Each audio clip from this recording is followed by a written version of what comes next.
여러분 안녕하세요. 여러분이 저희 채널을 보고 계신다는 건 평소처럼 천문학의 흥미로운 발견에 대해 소개할 시간이 왔다는 뜻이겠죠? 오늘 여러분께 소개해드릴 것은 주위 우주 공간을 항상 포격하며 끊임없이 맹스피드로 플라즈마 공을 발사하는 별입니다. 이 별은 왜 이렇게 행동하는 걸까요? 지구상의 생명을 위협할 가능성은 없을까요? 이번 영상을 보시면 전부 아실 수 있습니다. 그럼 시작합니다.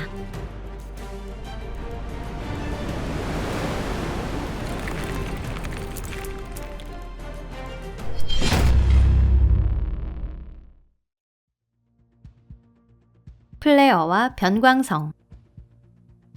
자기 폭풍이나 태양 플레어 등 많은 사람의 몸 상태에 악영향을 미치는 현상에 대해서는 여러분도 평소에 많이 들어보지 않으셨나요?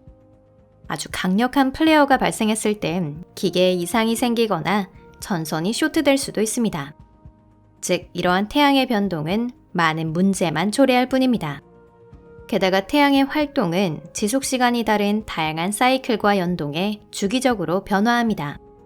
참고로 현재 활동은 여러 사이클이 동시에 극대에 가까워지고 있습니다.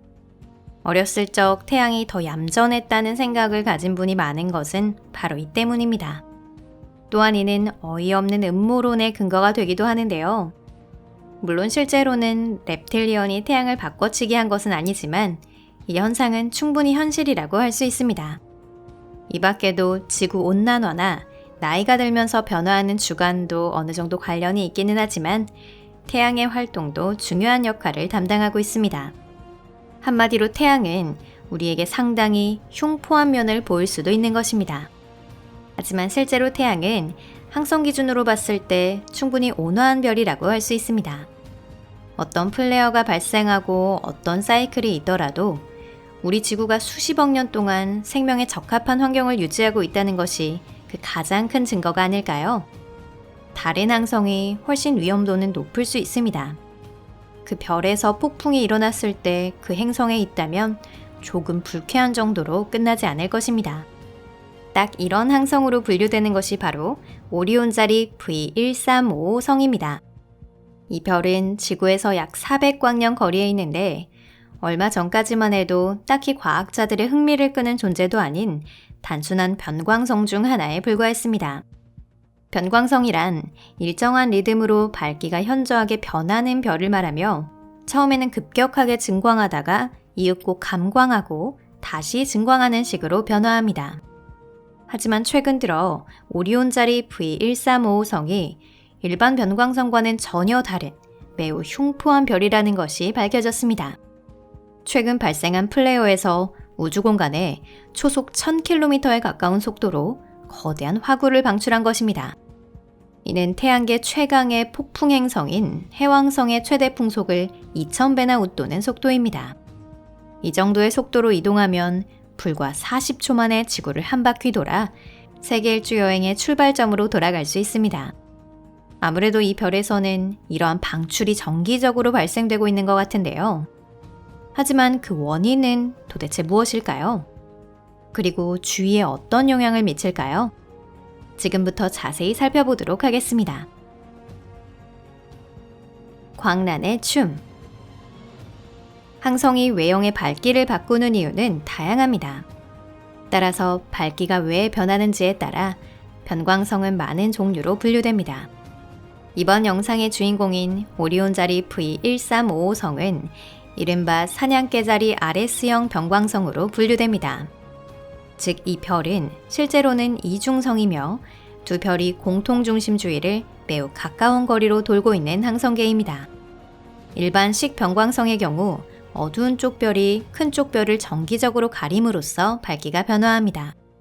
하지만 이런 유형의 식 변광성에서는 더 재미있는 일이 일어나고 있습니다. 이번 주인공 오리온자리 V1355성도 실제로는 두 개의 별인데요. 이 두 개의 별 중 하나는 태양과 비슷하며 태양과 같은 스펙트럼형인 G형 항성으로 분류됩니다. 또 다른 별은 스펙트럼형이 K형인 어두컴컴한 주황색 별입니다. 이 중에서 심한 플레어의 발생원이 되는 것은 후자 쪽 별인데요. 따라서 오리온자리 V1355성의 밝기는 평소와는 다른 변화를 보입니다. 밝은 쪽 별이 어두운 쪽 별을 가리면 당연히 밝기는 떨어집니다. 하지만 그 후 식이 아직도 계속되고 있음에도 대량의 플라즈마가 방출됨으로써 다시 급격히 밝아지는 것이죠. 도대체 무엇이 이러한 움직임의 원인이 되는 걸까요? 우선 이 항성계의 일부인 K형 별은 비교적 고령으로 팽창하여 초거성으로 변화하는 단계에 있는 별입니다.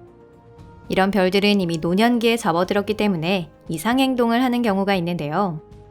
즉, 별의 균형을 유지하는 극히 복잡한 열액 반응 메커니즘이 조금씩 깨지기 시작하는 것입니다. 하지만 그것만이 원인은 아닙니다. 태양의 경우 플레어는 태양 자기장에 주기적인 자기장 이상이 발생하며 생겨납니다.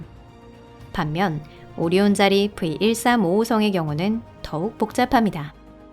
이 별은 다른 항성들과 마찬가지로 강력한 자기장을 가지고는 있지만 거기에 더해 인접한 별에 의한 중력의 영향을 받고 있습니다.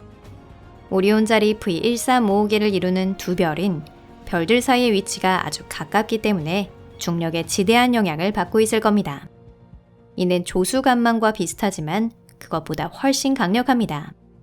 그 이유는 이 별이 지구와 달리 고체가 아니기 때문에 별의 모든 물질이 말 그대로 휘어지기 때문이죠. 즉, 우리가 보고 있는 것은 다양한 물리적인 요인들이 섞여서 생겨난 일촉즉발 상태의 칵테일입니다. 자기장과 나이에 따른 불안정성, 그리고 인근 별들이 말 그대로 이 별을 정기적으로 심하게 휘젓고 있습니다. 상식 밖의 엄청난 자기장에 의해 물질이 뒤섞여 우주 공간으로 방출됩니다. 이 자기장은 지금까지 인류가 경험해 본 적이 없을 정도로 강력한 발사대 역할을 하고 있는 것입니다. 만약 오리온 자리 V1355성에 행성이 있었다면 이 끊임없는 자동 포격은 행성에 도대체 어떤 영향을 미칠까요? 지구와 같은 생명은 절대 존재할 수 없을 것이라고 단언할 수 있습니다. 만일 이 항성계의 파편이 이성을 잃고 전방향으로 장렬하는 플라즈마를 받기 전에 생명이 존재하고 있었다고 치겠습니다. 그렇다고 해도 이미 오래전에 멸종되었을 것입니다. 이유로는 우선 태양보다 훨씬 강력한 자기 폭풍의 존재를 들 수 있습니다. 또 다른 이유는 무자비한 확률의 법칙인데요. 우주의 규모로 보면 행성은 물론 아주 작은 존재입니다. 플라즈마구는 별에서 닥치는 대로 발사되기 때문에 공이 행성에 명중할 확률은 아주 낮다고 볼 수 있습니다. 예를 들어 여러분의 방 벽에 다트 관역이 있다고 해보겠습니다. 여러분은 관역을 등지고 방 반대편 끝에 섭니다.